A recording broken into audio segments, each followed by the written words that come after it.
I'm going to show you guys how I inflate my tires. You want to make sure you haven't driven your car in 12 hours. You want the tires to be cold. Open the driver's door, and in the driver's door sill, you will find your cold tire pressures. So front tires are going to be 33 PSI, rear tires are going to be 32, and then the spare tire is going to be 60 PSI.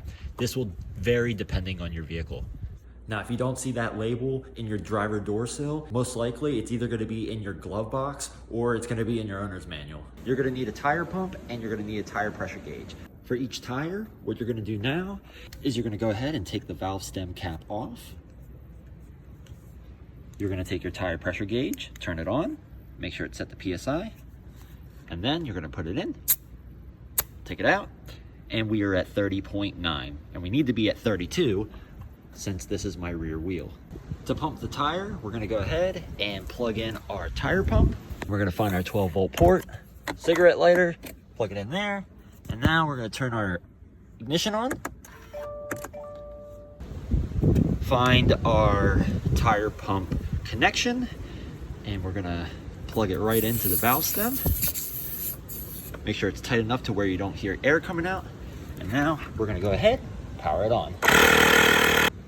Now I like to pump a little bit of extra air in because when I go to take the connection off, you can hear air come out, which means the tire is going to lose a little bit of pressure. Get your tire pressure gauge back out, turn it on, make sure it's at the PSI once again, check the pressure, let go, and as you can see we're at 34.5 PSI, so that's a little bit too much. So what you can do is actually take this, air it out, put it back in, air it out, put it back in.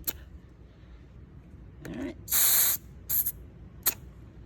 And there you go. We are at 32.2. That's good enough. Once you are done inflating your tire, you're going to take your valve stem cap and you're going to place it back onto the wheel. Repeat these steps for the rest of your tires. Unplug the tire pump. Shut the vehicle off.